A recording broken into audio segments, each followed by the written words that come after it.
question. What do I think Spanish Hill was used for? Well, I'm going to throw you a curveball, folks. No, I'm not. You guys already have it figured out, don't you? Well, let me tell you what I think. I've spent 8 years of my life now studying Spanish Hill. And I've taken all of the books, all of the things I could possibly find. And then I went on the road. I started looking at mounds. I studied all the mound builders. I studied every one of the cultures that built mounds, that did anything around mounds, or anything that had to do with anything shaped with what looks like Spanish Hill. And this is my very best guess as to what I think this old ancient enclosure was. Anybody heard of Fort Ancient before? Fort Ancient culture? You should go there. This is what Fort Ancient looks like, and actually I've got a book here that talks about it by E.G. Squire. I've been there. And the interesting thing is that it has a lot of common features that Spanish Hill does. Like extra lines of fortification. How about this? It's a glacial moraine. How about this? Steep-sided flat top. And it was first thought to be a defensive structure, but then when people looked at it, this has many, many more acres than Spanish Hill, but even Spanish Hill, 10 acres enclosed, 10 acres. How could you ever defend a place that big? Where's the location? Huh? Where's the location? Fort Ancient, Ohio. Ohio. Yep. Miami River. So, that's the same question that people have with Spanish Hill. It's too big. How could you ever defend it? How could you get enough people around the whole 10 acres enclosed to defend it? They are both 230 feet to the summit. They both have a river running on its west side. They both have earthen embankments, and they both have an interior ditch. That's my best guess, and I don't know anything more than I think that whatever this is, it was used probably in the same way. Okay? Because it just has too many of the same qualities. There I am standing in Fort Ancient in their ditch. And these are much deeper.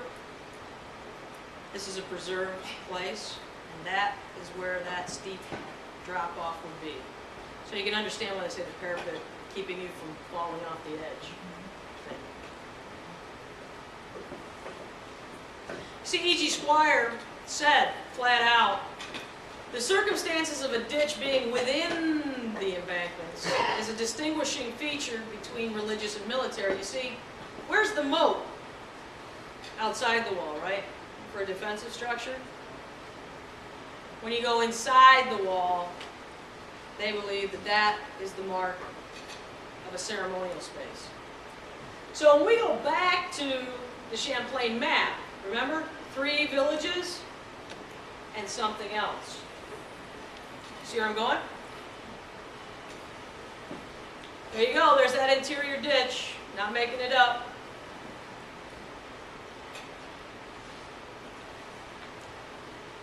E.G. Squire also says, like the religious structures of the Druids, they were usually places of deliberation and council. Within them, the priests performed ceremonies of religion, and within them, chiefs and warriors gathered to consult on public affairs, to make war, and to conclude peace. What did Brulé say happened when he got there?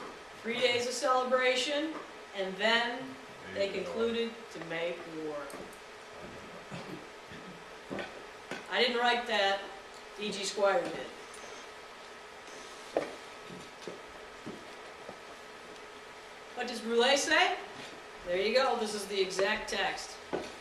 Brulé and his companions took to Carantuan, by the inhabitants of which place they were received with great affection and cordial welcome and good cheer, with dances and banquets with which they were accustomed to honor and entertain strangers. Some days were spent in this friendly reception, and after Brulé had told them his mission and explained to them the occasion of his journey, the savages of the place assembled in a council to deliberate and resolve in regard to sending the 500 warriors asked for by Brulé. When the council ended and it was decided to send them, this is important, orders were given to collect, go out to the village, collect your warriors, arm them so as to go and join us where we are encamped before the fort and village of our enemies.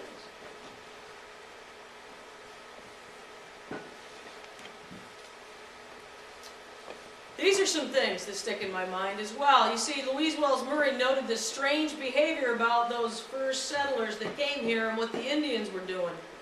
You see, they wouldn't go up on that. Early in the last century, she said, Alpheus Harris settled at the foot of the hill. An old Indian was a frequent visitor, but when asked to ascend the hill, he always refused, saying a great spirit lived there who would kill him. And wasn't that the original story that I told you of why they thought the Spanish were here? Because there was a thunderous voice, and he would put holes through you if you went up there. And so, it's kind of strange, they wouldn't go up there. You know, everybody thinks that was the great, happy, place for, and by the time the settlers got here, no Native American wanted to go there. Captain John Smith, remember him, Pocahontas, Susquehanna River, Susquehannocks, he says he actually saw temples as he was coming up the Susquehanna River. And what did he say? He said, this place they account so holy that none but priests or kings dare into it, nor savages dare go up in boats by it. Remember the river running to the side of it? This place they account so holy that none but the priests nor kings dare into it. That's a strange coincidence, folks. E.G. Squire actually jumps on the boat with that one too, and he says, this sacred place, according to our authority, could not be approached by any but the magi or priests.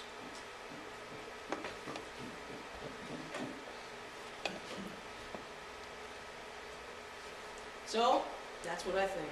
I think we saw the three villages, we saw where they're located, and I think Spanish Hill was a special place where they met, they celebrated, and where their priests were.